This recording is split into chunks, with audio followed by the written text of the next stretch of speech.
Hey Richard, so you talked this morning a lot about the data that's required to get varieties registered and to that process of registered varieties.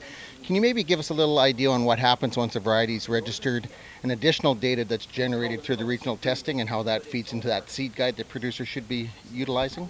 Absolutely, yeah. So when we go through the registration process, we grow the line at up to 3 years at up to 12 locations per year.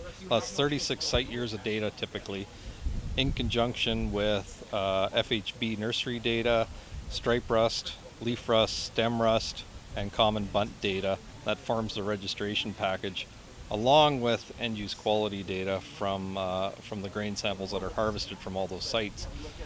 So once that line is registered, we have a very good idea that it has the merit to be produced, so it meets the minimum requirements for the diseases and for agronomics, and it has a market classification, whether that's CWRS or Canada Western Amber Durum, whatever market class we're after. After that is done, depending on the system you're in, there's usually a tendering process where the line is assigned marketing rights to a seed company. So whether it's FP Genetics, CCAN, SeedNet, Alliance Seed Corp, and I'm going to miss some, but the line is usually licensed out to a seed company for the multiplication of seed through the pedigreed seed system. In conjunction, right after the registration happens, the breeder will typically put that line into a regional trial in Alberta, Saskatchewan, and or Manitoba, and will generate data for an additional approximately 5 years at many sites. So usually 12, 14 sites for each of those years. And we put the registration trial data along with that regional trial data together, and it goes into the seed guides that you see in those provinces. And that gives a basis for more agronomic data, especially grain yield. I think that's one of the popular columns, grain protein, and other traits like that. A very important thing that gets done post-registration is sprouting tolerance. So that shows up in the seed guide. It's not a thing for the registration system specifically, but you'll see a rating for sprouting, and those are some of the traits that you should really pay attention to in selecting a variety.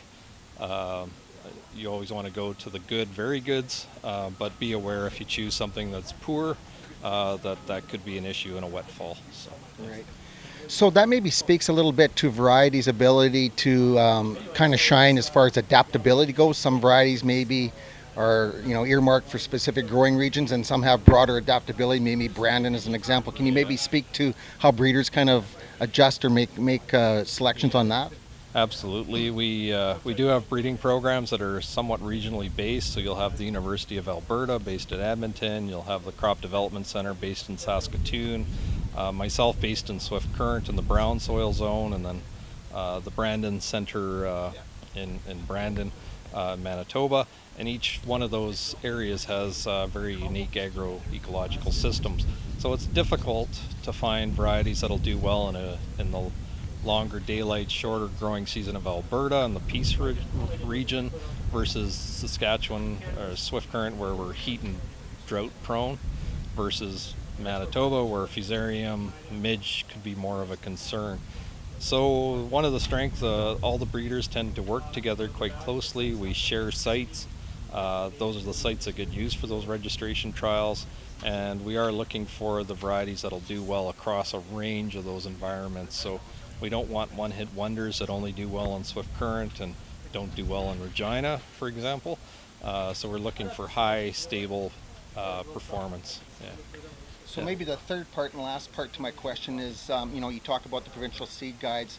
As producers, I think we would like to see perhaps a Western Prairie approach to a seed guide that kind of encompasses all three provinces. Is there any talks or work toward that end at all? I think there's been talk. I don't know if there's a lot of action yet, but a lot of us are doing the same things. There is, the soil zone doesn't change between Alberta and Saskatchewan on a hard line like a map does. So there are sites that get shared already. Oyen gets used in Saskatchewan, for example, or Roblin gets used in Saskatchewan, and vice versa. Some other sites from Saskatchewan get used in the other provinces, but I think that would be a benefit for producer funding, producer-led breeding would be to have more sites that are run in that way to create more of a network that can be used and is known every single year for a longer period than a couple years. We need stability in those sites. They have to be managed appropriately to generate that data, and it needs to be very long-term focused. So, Right. yeah. Great. Thank you, Richard. Thank you.